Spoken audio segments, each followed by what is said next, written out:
Then it brings a tumah on the person's body when you're going to, ask the future from the cemetery, or you use bones, or you use different mechanisms to try to figure out the future. And there's another type of tumah. Now that we're on the subject of tumah, tell the Kohanim they cannot become tameh to a.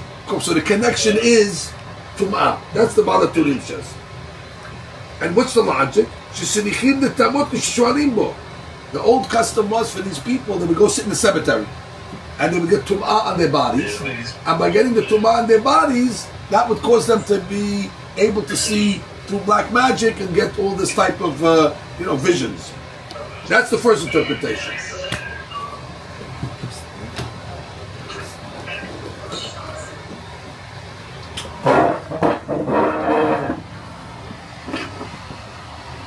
There's one guy doesn't know how to use the Zoom. Same guy every day. He turns on the Zoom. And he starts talking to his wife, he gets undressed, he goes into the shower, saying, listen to the name for 10 years I've been doing this. We still didn't learn how to put the mute button. It's the same story every day. Can't you do it? Yeah, you can mute everybody. Okay. I'm not the administrator of this chat. I'm also a guest. You believe it? I'm a guest in my own home. In my own home, I'm a guest, so I have no control of it. They're muting me. They can mute me, they're playing me. That's the way it works. Okay, next explanation.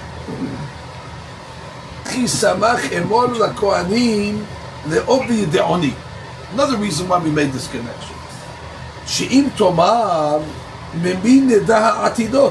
And they know that that's what we What do you mean? If we can't go to the Obdi Yeda'oni, how are we going to know the future?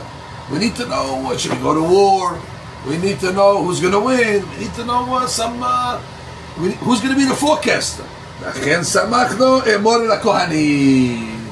הרי לך כהן שישאל לך באורים ותומים. We have our kosher Oven Yeda'oni. You know who the kosher Oven Yeda'oni is? It's called who? The Kohen. So therefore, the pasuk flows beautiful. ואיש או אישה כי יהיה בהם Oven Yeda'oni מות יומה. No Oven Yeda'onis. Hey, but I need to get information. אמור לכהנים בני אהרון. Go to the Kohanim bnei Aaron. And they have the Urim Tumim, and therefore, if you're interested in knowing some future, ideas, you can go to them. How's the Kohen going to tell the future? He has the Urim Tumim.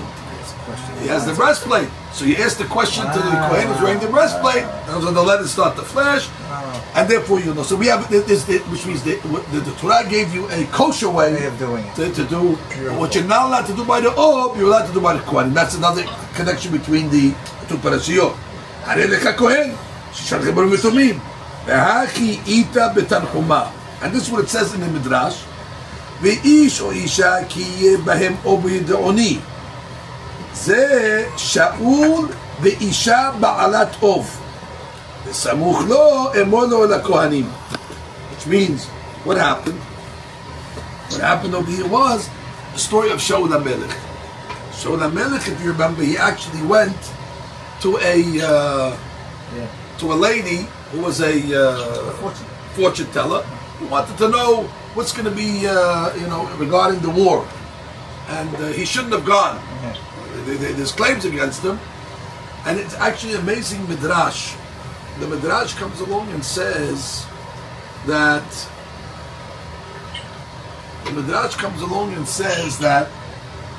in this parasha God showed Moshe all the future generations. He saw all the future generations that are going to come, out of Bnei Israel. Yeah, and he saw Shaul HaMelech. And he saw Shaul HaMelech, the Midrash says, is going to die. Shaul HaMelech is going to die. It says actually, he died in war. So, Moshe Rabbeinu, when he sees Shaul dying, he felt very bad. So he says to God, the Midrash says, Melech Rishon, Yidaker b'Cheref. The first king should be slain by the Cheref. It's not fair. Moshe is defending Shaul HaMelech. So God says, you have questions, you have claims on me? Emor l'Kohanim. Go ask the Kohanim. Go see what Shaul did to the Kohanim. No. Shaul actually was paranoid from David HaMelech. And he felt that the city of Nov, who was the Kohanim, they were with David because they gave him food. So he says, I'm the king, and you're siding with my enemy. So he held that the Yoav actually, advised them that what? That not Yoav, Ahitophel, advised Shaul that these guys are rebelling against you, the Kohanim. So Shaul went and he killed the whole city of the Kohanim. So the Midrash goes like this. Moshe Rabbeinu was seeing Dor Dor v'Dorshav, Dor Dor v'Shoftav, and he comes to Shaul. I mean, he's watching the movie of Shaul. He sees the movie of Shaul. He sees he dies in the war on a sword. So he tells God, Melech Rishon, Yedakir B'Chereb, the first king should die like this. And Borei Olam says, you have claims against me? Don't ask me. Emor leKohanim. Go ask the Kohanim if he deserves to die. Look what he did. He killed no Kohanim. That's it. There's a rabbi called Lev Aryeh. The Lev Aryeh has a few questions on this midrash. Number one, why does Moshe Rabbeinu refer to Shaul as Melech Rishon? The Melech. Why can't he's the first king, if he's the second king, if he's the third king? Why he doesn't deserve to die because he was the first king? He didn't deserve to die because he was the king. Why does he use that Lashon? Melech Rishon. This is the answer. What does it mean to say? I know the answer to the questions. This is a rhetorical question. So he comes along and he says, Melech Rishon, Yedakir B'Chereb, what's Melech Rishon? Even if he's Melech Sheni, if he's Melech Shenishi. And secondly, what does it mean that God comes along and answers? What do you mean? Go ask the Kohanim. So he explains it like this.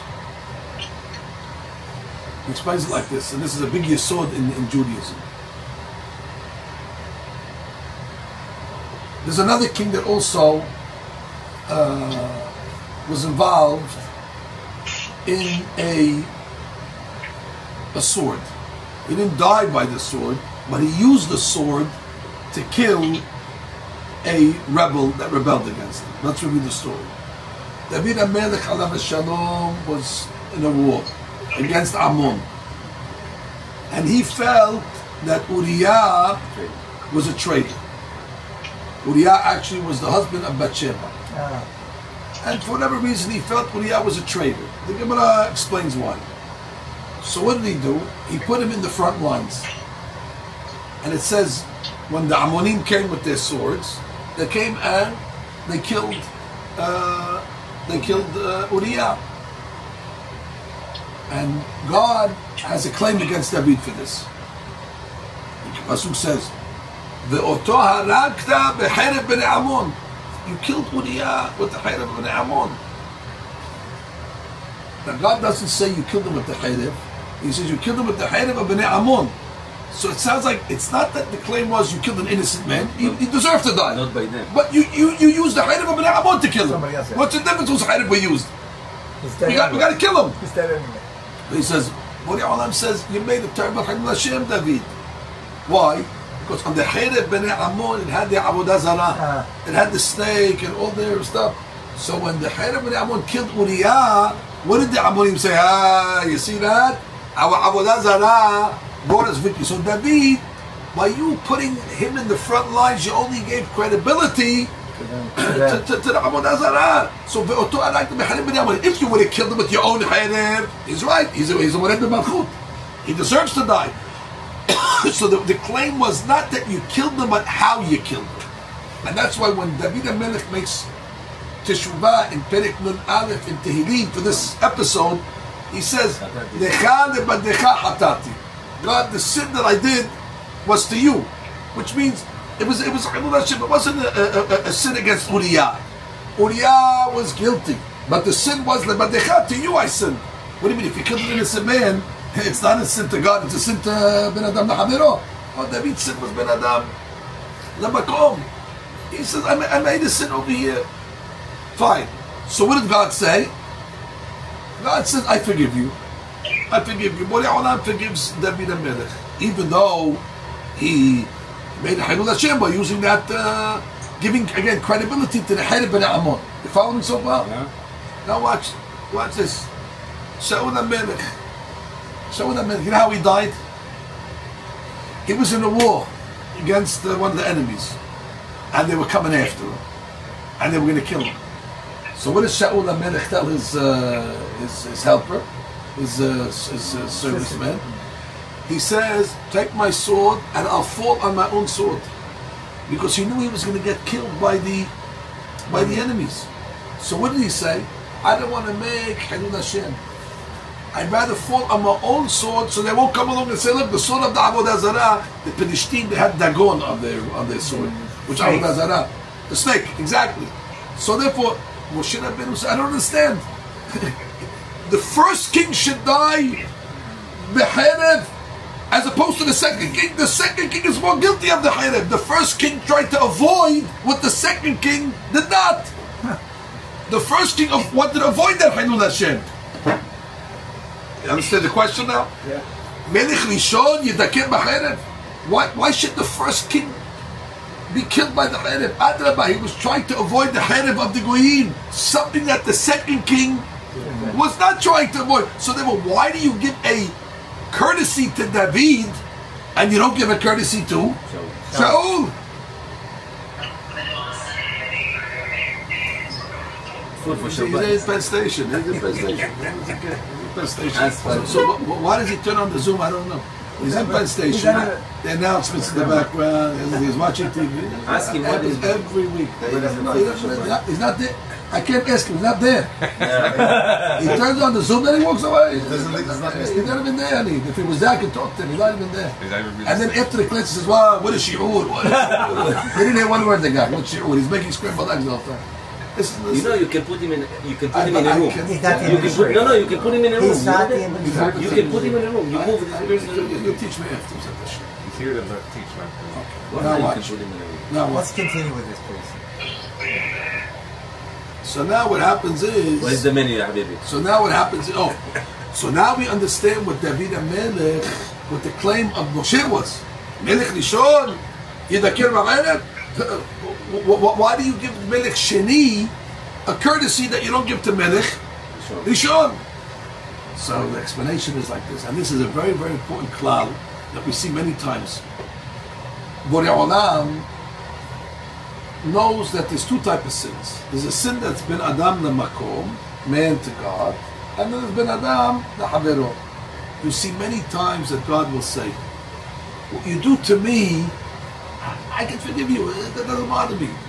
But what you do to people, that I cannot forgive. That means Borei Olam is easier to forgive the sins that we commit to Him, but don't make sins ben Adam lehavero. For that, I don't forgive you. The Gemara says, Yerovam ben Nevat, he did all the Avodah Zarah. But then when he stuck his hand in order to punch the Navi Ido, all of a sudden his hand froze. His hand became paralyzed. The Gemara says, he's doing all this Avodah Zarah, his hand didn't become paralyzed. Well, Allah says, Al tigi'u b'mshihai, u'bin bi'al tari'u. Avodah Zarah, leave it, I close my eyes. But now you want to hit the Navi? Now already, Ben Adam Lehavero. Well, Allah could forgive the sins of the people when it's regarding Ben Adam Lemakom. So now we understand what happened in this midrash. Moshe Rabbeinu comes along and says, I understand, why did David get a courtesy? Because what was David's sin? David's sin is Ben Adam Lemakom. He gave credibility to the Avodah Zarah. But what was Shaul's sin? Emor LaKohanim. He killed Novi LaKohanim. So even though when it came to Ben Adam Lemakom, he was careful and he fell on his own sword and didn't allow the sword of Dagon to kill him, but that's not going to justify what he did to Novi LaKohanim. That's Ben Adam Lehavero. And when it comes to Ben Adam Lehavero, there's no forgiveness. And therefore, Melech Rishon, although he did something better than David, but it was in the realm of Ben Adam Lemakom. And in the realm that is more important, which is Ben Adam Lehavero, unfortunately Shaul was less careful, and as a result, God says, Emor LaKohanim b'nei Aharon. Beautiful. Go ask the Kohanim what they have to say about Shaul, and they obviously are not going to be too happy. They're not going to be too happy. And I can forgive, but they're not going to forgive. That's the difference. In heaven, they're mekatreg on Shaul. So therefore, I said, from my standpoint, it doesn't bother me what Shaul did with all other sins. But when it comes to this over here, I have Ben Adam Lehavero on his head. In David's case, what was on his head? Ben Adam Lemakom. I have veto power. I can erase it. I have no problem. But when Ben Adam L'Chavero is being prosecuting, then already we have a hard time to just say, don't worry about it. I cannot tell the people, don't worry about it when it bothers them. So that teaches you the level of how careful we have to be Ben Adam L'Chavero. Okay, that was just introduction. That wasn't what I came to discuss, but that's a nice little opening in order to... It's opening. Now we go into the main item of the day. In the main event. ויאמר השם אל משה אמור לכהנים בני אהרון ואמרת עליהם. We have a double language. אמור ואמרת. אמור לכהנים ואמרת. Why the double language? So that she comes along and says אמור ואמרת יסיר גדולים על הקטנים. Here אמור משה רבנו has to tell the גדולים. ואמרת, and they will tell the קטנים. That means we learned the lesson over here of Chinuch. Emor ve'amarta. Moshe Rabbeinu will hear it from, the adults will hear it from Moshe, Emor, and then ve'amarta, they have to give it over to the Ketarim, to the kids. Emor ve'amarta, double language. The question that the great Rabbi was not, the great question that the Rav, Lower the volume. no, he doesn't care. He doesn't care. You lowered the volume completely. He doesn't care. He's hired by our opposition to head to this place. I'm telling you, there's guys that pay him every week. Go on the rabbi's class. Go on the rabbi's class and I have his name up there. He's a life hacker. He's paid. This is the guy saying the same guy in Columbia. The same guy in Columbia University with the Free Palestine. The same guy. Just shut the volume off. Ask the administrator On the to. phone, Rabbi. Ask the administrator to mute it. I'm muting. But I'm muting my... Yeah, no, you hit with yourself. No. Are you the administrator? No. We cannot do it. No, lower the volume on the phone. All right, gentlemen, I'm going to have to leave this conversation here because we have 20 guys over in Florida and it's interrupting. So we're going to have to leave this Zoom over here because I cannot hear myself with this background music. I said I left it. So now the issue is over here like this. Why over here? It's the only time in the Torah that says Emor ve'amarta. Every law should be, you learn a law, tell it to your kids. We don't see it anywhere, Emor ve'amarta. Normally, by the better on the line, Moshe, Emor. Over here, Yomer al Moshe, Emor kohanim bnei Aaron ve'amarta alehem. The only time in the Torah you see this double language, Emor ve'amarta. And the question is, why? Why is it so that we have this double language specifically by this law? So there's a rabbi called Rabbi Zalman Sorotsky. He wrote a sefer called Oznaim LaTorah. Probably have it somewhere in the room over here. He says a beautiful explanation. And this is a lesson in raising children. It says, raising children, one of the challenges is besides what you're teaching the children in the home, you have to be concerned what they're going to learn in the street. What they see, what they do. Yeah, but no, what they're going to see in the street. The action. Yeah, what they see in the street. That's it. Because what happens, the street also contributes to the chinuch of the child. A lot of the time, the kid's in the street the whole day. And therefore, if you're giving him one type of chinuch at home, but in the street, it gives him the opposite. You're trying to teach him certain values, certain derech eretz, certain dress code, certain speech. And you're very careful. And then he goes out 8 hours a day, and he is in the street, the schoolyard, they're talking a different way, and the bus, they're talking a different way. So you have contradictory chinuchim lessons.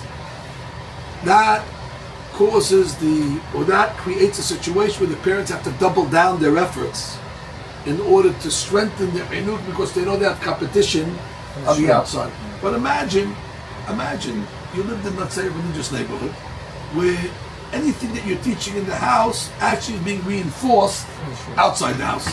You live in a religious neighborhood and everybody's Shomer Shabbat, so therefore, beautiful, you see, the kid, that's what my father taught me. And therefore it's easier for him to acclimate.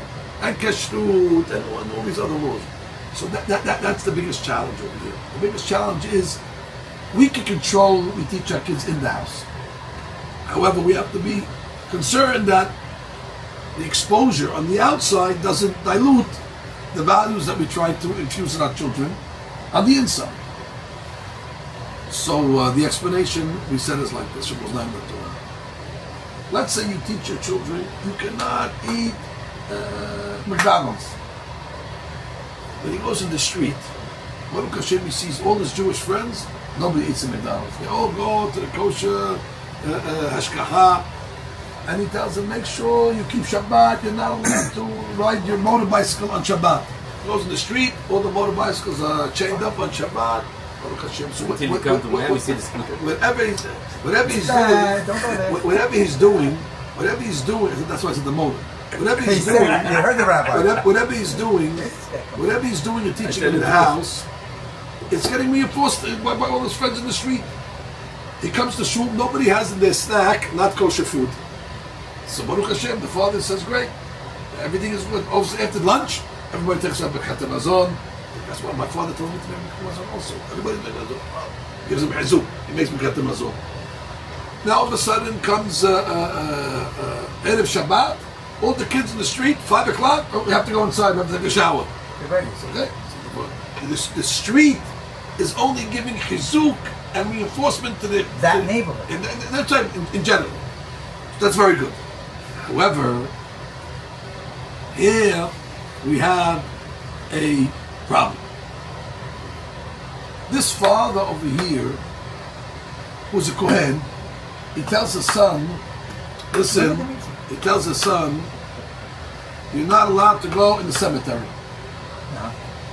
He goes in the street, all the kids are playing in the school, hide and go seek. Where do they go hide? They go hide in the cemetery. So the guy says, what do you mean over here? Why are they able to go in the cemetery? He doesn't understand it. So now all of a sudden, now we have a case where the child is not getting a reinforcement from what he's learning in his house from the street. And for good reason. A Yisrael is allowed to go into the cemetery. There's no restriction on him. So therefore the father, when it comes to Hilchot Kohanim, comes into a very, very big chinuch dilemma. How can I teach my son in order to become a Kohen when he's seeing everybody else in the street not behave like Kohanim for good reason, because they're not Kohanim. So I have to now teach him that, well, although you're seeing them do it, they could do it, you can't. It puts a great strain and challenge on the father to give the chinuch.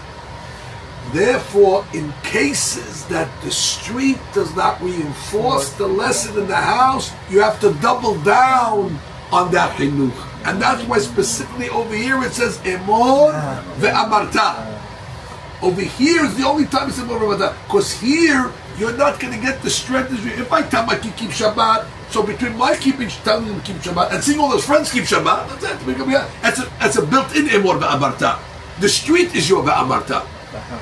When I tell my kid, don't eat taref, Emor, where's the ve'amarta on that? The street, Kulam, everybody's keeping kosher.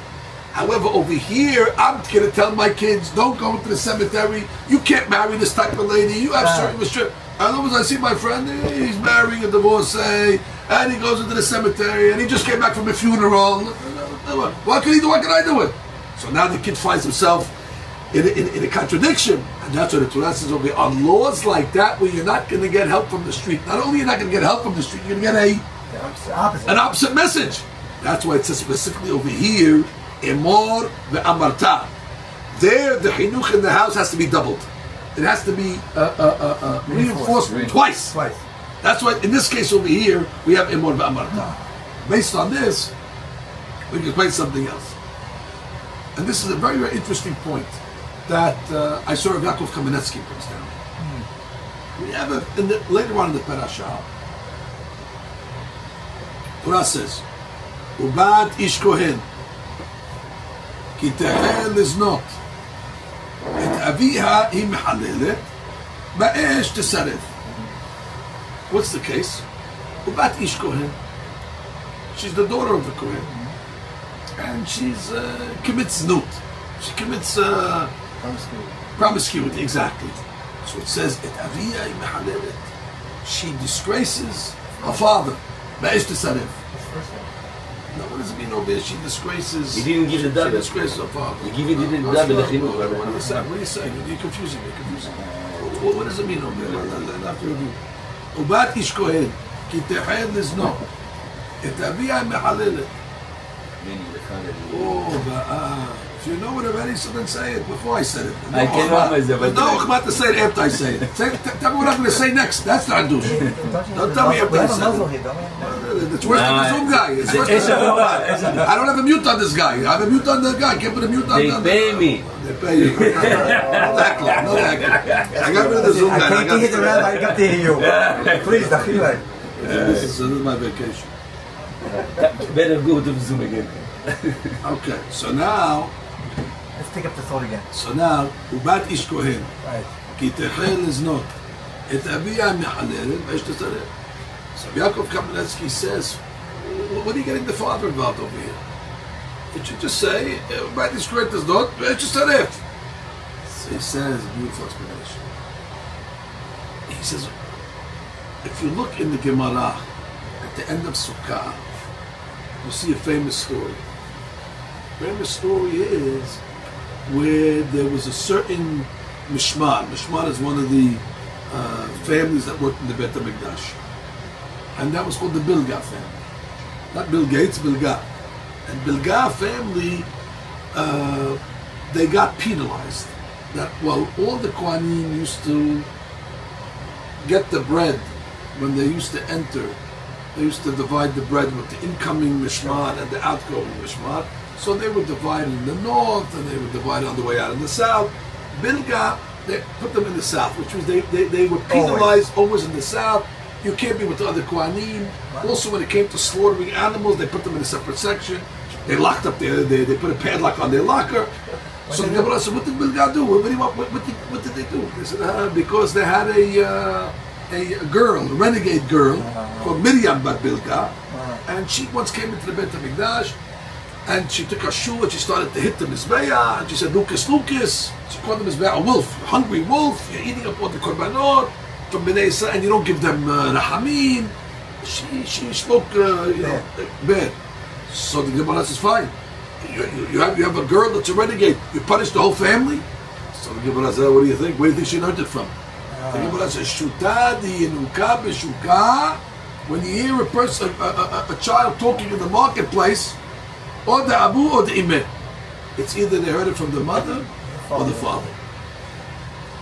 And therefore, yes, we're going to punish the whole Bilga family because Miriam, where did she get this type of talk? Lucas, called him Mizbeah, disparaging word. She must have heard it in the house. Oh, Hazak. So Yaakov Kamenetsky is a big hatush. He says, if you look in the Torah, you'll always see that the claim against a girl will be blamed on the father. Always. The girl is blamed on the father. First of all, you see that Gemara. They blame Miriam Bat Bilga, which was a girl, the father. Therefore, they punished the whole father and his whole mishmar. Al Parashat Ubat Ish Kohen et Avia Mehalelet. You see a Na'ara Me'orasa that commits znut. It's a girl that's engaged that commits immorality. It says they stone her. Where do they stone her? El Petach Bet Aviha. They stone her by her father. Why specifically, he says, do we see this issue that we always blame the father when the girl goes off? So he says something amazing. Who? 2 minutes, I'm hardly breathing. Now I close my mouth, I close my ears, I close my nose, I close everything. I cannot breathe. She taught you a lesson. Move the camera. Yaakov Kamenetsky says something beautiful. He says because if a boy goes off the derech, you can't necessarily only blame the parents. Because the boys used to go to yeshiva. The boys were out of the house. Big boys. He goes home. But the girls in the olden days, there was no yeshiva. Where did the girls get their chinuch from? Mother, father. The girls got the hinuk from the house exclusively, so you can never blame a girl's bad behavior So why blame the father? on the street. Exactly. That's exactly why you're blaming the father. Because the only place where she learned it from was from the father. You can't say she learned it on the school bus, she learned it in school, she learned it in the schoolyard, she learned it in the... They didn't go to school. Girls stayed home. So where did the girls get there? Up until 100 years ago. Where did girls get the hinuk from? So any time a boy goes off the derech, you have contributing factors. You could say, well, he learned it over there, he learned it over in the school. But when a girl goes off the derech, there's only one place she could have learned it from. She must have learned it in the house, because that's where her education was. And that's why the pasuk says, Bat Kohen ki techel liznot et aviyah. That's the father's fault. That's great. Maybe she learned it on the school bus. She don't take the school bus. There's no bus. Maybe she learned it in camp. There's no camp. You can't, in the dorm. There's no dorm. Nothing. You can't blame it on everybody. And that's why it says, Na'ara me'orasa, that commits zinut, they take her to Bet Abiha. Because if she committed zinut, she must have learned it right. And that's why Miriam Bat Bilga was a girl. They punished the father. He makes a theory, because in those days, they didn't have education. Now today, it might be different. Today, the parents might not have that same onus. If a daughter goes off the derech, you might not... She's in school. Right? Now already, you can't put the full brunt of the blame on the parents. Because listen, maybe we gave her a good education, but she learned it... she went to a program. She was in the Sunday program she learned it from. She went to... Something. So since it changed... Now watch, I heard a beautiful explanation. Can you bring me Shulchan Aruch, Mishnah Brura, Bet? Or maybe it's here. What's that? Yeah, Bet? We have it here. You're lucky it's here. That's a new library, by the way. Yes, beautiful. A lady just donated this like a month ago. So look at this in Siman Kuf Kaf Het. In Siman Kuf Kaf Het, it's the laws of Birkat Kohanim. So over here, yes. So look what he says over here, the Rama. The Rama is talking about over here, Kohanim that making sins. So it's possible that a Kohen is able to lose his, he'll lose his status. Not stop everything? No. It's possible that a Kohen, You can't do Bikat Kohanim. if a Kohen marries a divorcee, Yeah, for example. yeah, you're right. So if a Kohen makes certain sins, Well, we learned the other day about what are you that. pointing? No point. If a Kohen commits certain sins, he loses the right to make Birkat Kohanim. Even by accident. What problem? A Kohen that marries a divorcee, you let him go up to the Dukhan? No, Of course not. Maran says clearly, Kohen shenasa gerusha lo yisad kapav. Why? Because that's a sin that's exclusive to Kohanim. Yes. If a Kohen eats a cheeseburger, we let him make Birkat Kohanim. Right. But that's not what made him a Kohen. That's not a Kohen sin. It's by birth. Exactly. That's a Jewish sin. But there's certain sins that are specific to Kohanim. So then he writes over here, Marrying a divorcee puts him out. oh, you're sure? Because Israel can marry a divorcee. Right. A Kohen cannot. So since that's a sin that's exclusively to Kohanim, so therefore you're not behaving in a status. You're not behaving in a Kohen status. What you want? You want the best of both worlds? You want to live the life of Israel and then go have the benefits of a Kohen. You cannot. Now listen what the Rama writes. It's a beautiful halakha. I mean, it's not beautiful, but the Hadush is beautiful. ויש אומרים, דמי שיש לו בת שהמירה לעבודת כוכבים. Let's say you have a Kohen as a daughter, that she went off the derech and she converted to Christianity.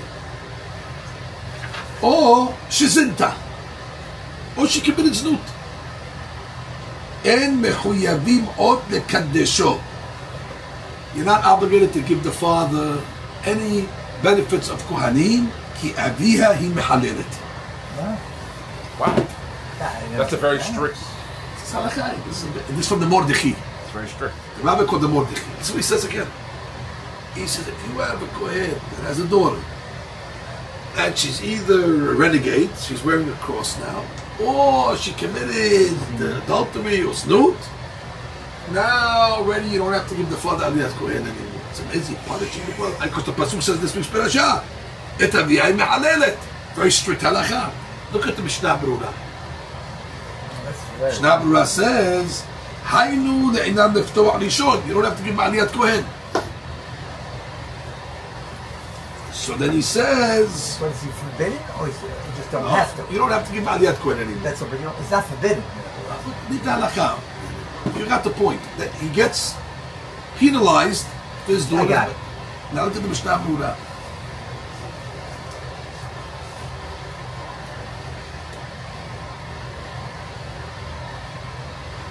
So he comes along and he says, Mekatvu Aharonim, Mishnah Berurah writes, ובזמן הזה אין מנהג לפסול כהן בשביל זנות ביתו או המרת דת של בנו ביתו. It's 1920s. Today, the Mishnah Berurah says we don't follow this halakha. Let's explain why. You have over here Mordechai. All of a sudden, Mishnah Berurah giving us reason. You know what? According to Rabbi Yaakov Kamenetsky, we understand. Because before girls had schools and before girls had education, where was the education of the girl coming from in the times of the Mordechai, which is 1200? At home. So therefore the Mordechai said, listen, if a girl commits that avon, the father's fault. It says the Hafizim now that already they started schooling the girls.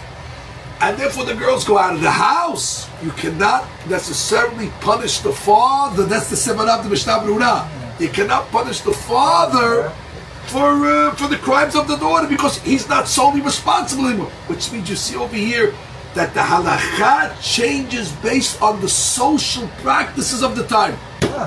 Since the social practices of the early generations, girls did not go out of the house to have chinuch.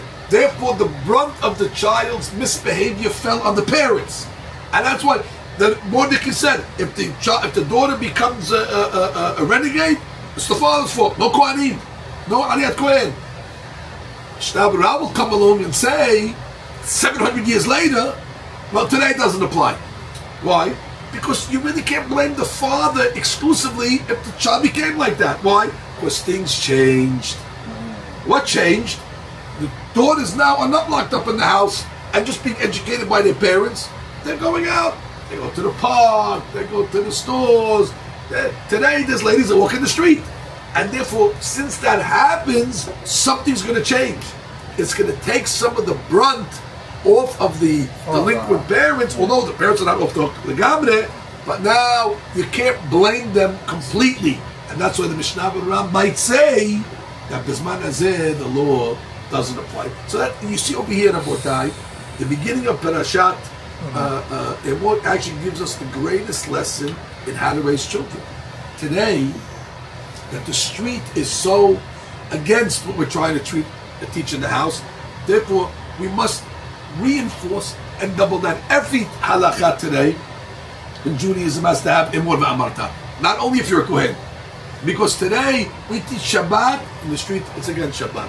We teach Kashrut, the street is against it. So therefore, every halakha today becomes like Kohanim. And that's why the Pasuk is, Ve'atem tiyuni mamlechet Kohanim begoy kadosh. There's going to come a generation where you're all going to be like the Kohanim. That means you're going to have to redouble your efforts in the house like the Kohanim have to do it. Because Kohanim always had to do it because There's no choice. there's no choice because it's always Yisraelim that don't follow the practice. So you need to strengthen it. But in a certain sense, we're all like the Kohanim. Because when you have the street in contempt of everything, so then already you have to Emor ve'amartan la'azir g'lu meketarim. Finally, if we're talking about Chinuch Yeladim,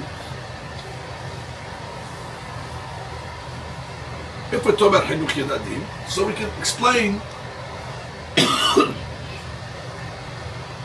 successful methods in raising children and maybe methods that are outdated, that might have been good in previous generations but not in current generations. Again, you have to follow the social accepted practice. You can't just say, well, my great-grandfather used to take a baseball bat and when I didn't keep the halakha, he would swing. He would smash my head. And that's why I do the same thing. Oh, those days that was considered the normal way to corporal punishment. Unless you're Moroccan, it's exception. But We're not going there. today maybe it's not accepted such a thing. When I was in Magen David 7th grade, we used to get hit by the BB taught. Oh, he hit the kill, he hit the hurt. But in those days, nothing happened. The teacher wasn't reprimanded.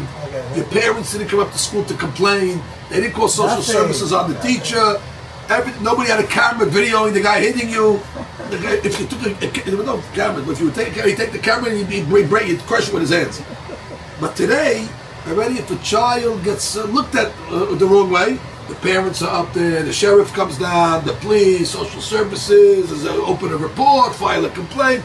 Before you know it, the kid who punched the teacher in the nose, the teacher's in jail. Yeah. And the parent comes the next day, yeah, I got that teacher. Even though he's there, in reverse. So you have to be clear, you have to be very, very, very sensitive and very careful. So therefore, what's the way to teach children today? The best way to teach children, we explained it many ways, many times. They ask me to speak all over the world. And the main topic that they ask me to speak about usually is raising children. Oh, yeah. And I always tell them, sorry, it's not on my menu. That's not one of my items.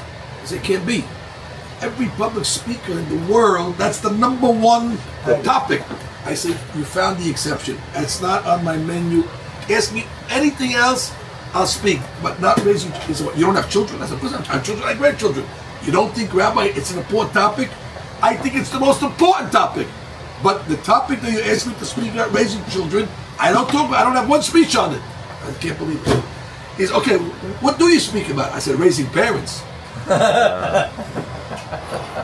And if you want me to talk about, I have 20 speeches on that over there. Because you want me to come along and you want me to tell you what your children are doing wrong. And then you can sit in the class, yeah, I'm going to get those kids out of Rabbi said. And you leave the class feeling very, very good about yourself. Yeah. I'm going to give you a class telling it's your fault. Which we forget about your children. Raise yourselves. If you raise yourselves to a higher standard of living, guess what? You won't have to raise your children. They'll be raised automatically. And that's raising children by example.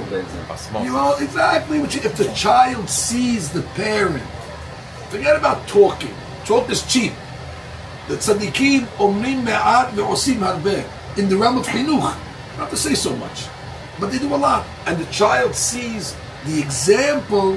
That's the greatest way to teach. And therefore, I explained Rashi over here. Now, when Rashi writes his commentary, he has to write it for the ages.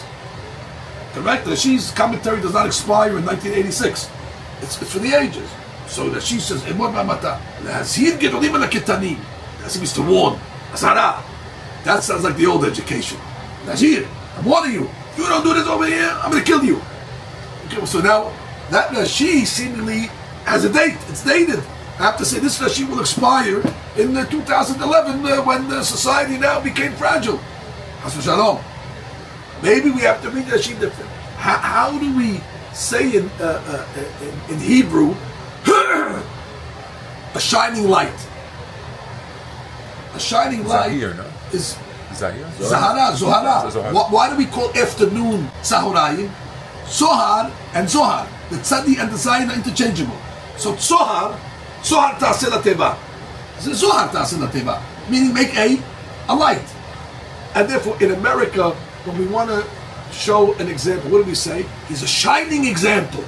What does a shining example mean?